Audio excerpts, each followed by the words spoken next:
सिद्धार्थ यादव जी, पहला प्रश्न आपसे, और वो प्रश्न ये है कि बटेंगे तो कटेंगे, या बीजेपी कह रही है कि बटेंगे तो हम घटेंगे? तो चलिए शुरू करते हैं। देखिए अंजना जी, ये जो लाइन है बटेंगे तो कटेंगे, इस लाइन में गलत क्या है ये समझ नहीं आता।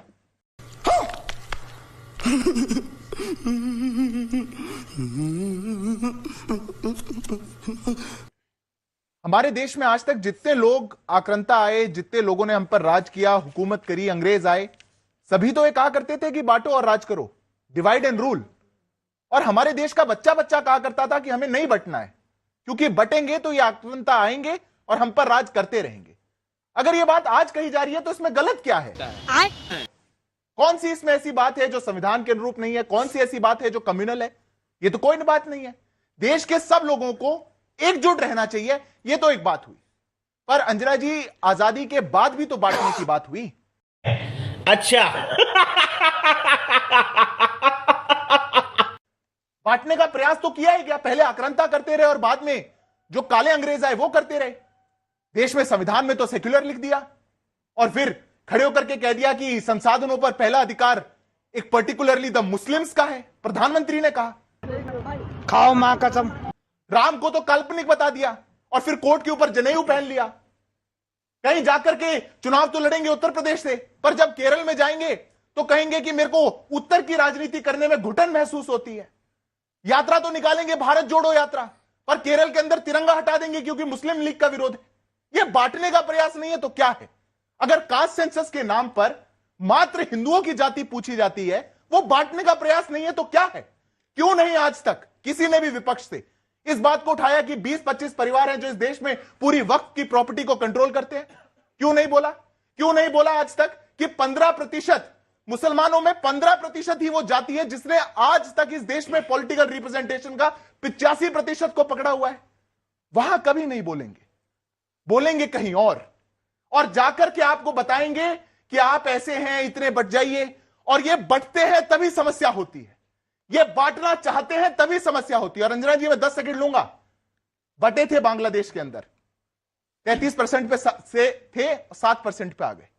बटे थे पाकिस्तान के अंदर। अच्छा। और 2024 के पहले तो हिंदुओं की जाति पूछने की कांग्रेस को नहीं सूझी थी। अगर ये वोट के लिए नहीं है तो फिर क्यों है? क्योंकि आपको भी समझ में आ गया है कि हमें हिंदुओं का वोट चाहिए, हमें उसमें अगर जाति के आधार पर वोट मिलेगा तो हमारे लिए आसान होगा जीतना। Not bad. Now you... देखिए, इसमें धर्म और जाति की बात ही नहीं है। आपको याद होगा 2014 से पहले स्कूलों में, कॉलेजों में कविताएं गाई जाती थी कि हिंद देश के निवासी सभी जन एक हैं, रंग रूप भेष भाषा चाहे अनेक है।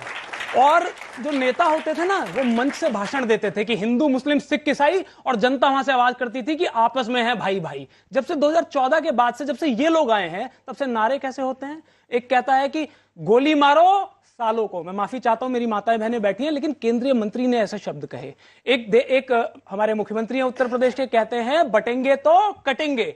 ये स्तर हो गया भारतीय जनता पार्टी का, ये राजनीति का स्तर हो गया है। मैं तो पूछना चाहता हूं कि आप अपनी राजनीति के लिए, अपने चुनावी फायदों के लिए इस देश को जलाने से भी नहीं चूक रहे हैं। अरे भाई, ये यहां पर मंच से बड़ी बड़ी बातें करके जाएंगे, आपको कह के जाएंगे कि बटेंगे तो कटेंगे। ये यहां से बात कह दी, और कटेगा पता है कौन? इनका कुछ नहीं कटेगा, कटेगा कोई राम गोपाल मिश्रा, वो वहां पर बहराइच में, क्योंकि वो दंगे ये करवाएंगे। आपने अब, क्योंकि आज तक के चैनल ने ही दिखाया, यूपी तक ने दिखाया कि कैसे जो दंगाई थे, उन्होंने कहा कि पुलिस ने हमें कहा था 2 घंटे का समय है, 2 घंटे से ज्यादा अगर समय मिल जाता तो पूरा का पूरा जिला जला देते। आप सोचिए, एक वीडियो आप ही के चैनल ने दिखाया था, सीओ यानी कि डिप्टी एसपी यूं हाथ बांध के खड़ा हुआ है और सामने 2-3 दंगाई दंगा कर रहे हैं। इनकी मंशा थी कि कैसे ही राजनीति में इनको फायदा हो जाए, चाहे हमारा मिश्रा मिले, मरे, कोई यादव मरे, कोई कुम्हार मरे, इन्हें कोई फर्क नहीं पड़ता। और आप एक बात पूछे ना अंजना जी, आज ये जो कह रहे हैं कि बटेंगे तो कटेंगे, ये इन्हें हरियाणा में क्यों याद आया? हरियाणा में चुनाव था इसलिए, यूपी में उपचुनाव है इसलिए यूपी में याद आया। महाराष्ट्र में क्यों याद आ रहा है? क्योंकि वहां पर चुनाव है। असम के मुख्यमंत्री कह रहे थे झारखंड के प्रभारी है, वहां पर भी चुनाव है। मतलब इनको सिर्फ आपको तब तक एक रखना है जब तक आप इनको जिताते रहेंगे।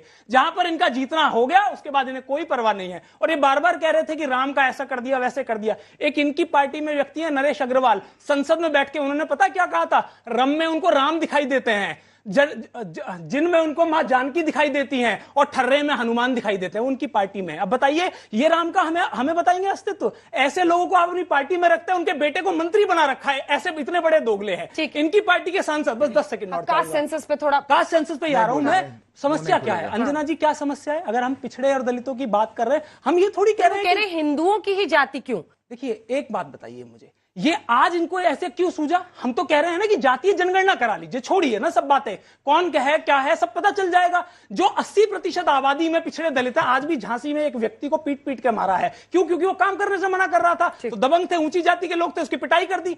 ये जाति की सच्चाई है जो देश को माननी पड़ेगी। नोएडा एनसीआर में नहीं पता चलता, हम अधिकार की बात कर रहे हैं, अधिकार लेकर आएंगे, जातीय जनगणना का मतलब है भारतीय जनता पार्टी का कि हम बांटेंगे आपको, तभी हम सत्ता की मलाई काटेंगे। क्योंकि आपको बांटेंगे नहीं तो सत्ता की मलाई काटेंगे कैसे? क्योंकि बांट के ही तो राज करना है ना। क्योंकि आपकी बात तो उनको करनी नहीं, आपकी बात करनी होती तो फिर सब शब्दों की जरूरत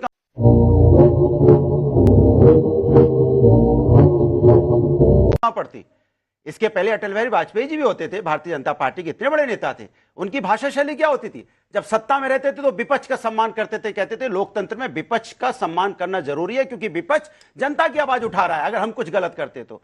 जब वो विपक्ष में होते तो सत्ता का सम्मान करते थे, कहते थे सत्ता के लोग सत्ता की बात कर रहे हैं, गलत करेंगे तो मैं उनको टोकूंगा। एक दूसरे कहते हैं सत्ता और विपक्ष लोकतंत्र में एक दूसरे के पूरक होते हैं, एक दूसरे की वो गलत कर रहा है तो हम उसको टोकेंगे। ये क्या करना चाहते हैं? ये चाहते हैं कि विपक्ष अगर कोई आवाज उठाता है तो उसको कहां ले जाएंगे? पाकिस्तान, अफगानिस्तान, किसकी बात कर रहे थे? बांग्लादेश चले गए, पता नहीं कहां चले गए, आक्रांता आ गए। कौन आक्रांता आ रहा है भाई इस देश के अंदर में? आजादी के बाद कौन आक्रांता है? किसको आक्रांता बता रहे हैं आप? अपने लोगों को आक्रांता बता दे रहे हो आप? अपने लोगों को अपनाने की जगह आप उनको आक्रांता बता दोगे, और बार बार आप हिंदू मुस्लिम कर रहे हो। अरे हिंदू मुस्लिम कहां हो गया? ये हिंदुस्तान है, और हिंदुस्तान में रहने वाला हर व्यक्ति हिंदुस्तानी है। और वो हिंदुस्तानी चूंकि उसको हिंदुस्तान की संस्कृति और संस्कार मालूम है, क्योंकि हिंदुस्तान तभी इस विश्व में विश्वगुरु जाना जाता है, क्योंकि ये गुलदस्ता है। यहाँ हिंदू मुस्लिम सिख ईसाई अगड़े पिछड़े सब एक साथ मिलकर रहते हैं, तभी लोग पूरा विश्व कहता है देखिए हिंदुस्तान की तरफ देखिए, सब लोग कितना मिल बांट के आपस में रहते हैं। ये हमारी पहचान है। आप उसकी पहचान खत्म कर देना चाहते हैं। आप चाहते हो कि नहीं हमारी ये पहचान खत्म हो जाए सिर्फ सत्ता पाने के लिए, क्योंकि आपको सत्ता पाना है, इसलिए आप डिवाइड एंड रूल करना चाहते हो, अंग्रेजों के पच्चीनों पर चलना चाहते हो। मैं तो कहता हूं ये देश हमारा, हम सांस्कृतिक हिंदुस्तान, सांस्कृतिक उत्तर प्रदेश बनाना चाहते हैं। आप सांप्रदायिक उत्तर प्रदेश और सांप्रदायिक देश बनाना चाहते हो। ये हमारे आपके बीच में फर्क है। आप हमेशा सांप्रदायिक की बात करोगे, आप हमेशा नफरत की राजनीति करना चाहते हो। आप इनके अधिकारों की बात क्यों नहीं करते? आपने इतनी देर भाषण दिया, लंबी लंबी बातें की। बच्चों के अधिकार की बात करते ना एक बार भी, कि उनको क्या अधिकार देना चाहते हो, क्या देना चाहते हो? किसानों को क्या देना चाहते हो? महिलाओं को क्या देना चाहते हो? युवाओं को क्या इंफ्रास्ट्रक्चर डेवलप करना चाहते हो? कौन सा मेडिकल कॉलेज बनाना चाहते हो? कौन सी यूनिवर्सिटी बनाना चाहते हो? कैसे रोड का आप गड्ढे मुक्त कराओगे? ये सब कोई बातें नहीं। हमें तिवारी जी बोलेंगे, एक एक करके शुरुआती करें। अरे बाप रे, ये तो धोती खोल रहा है।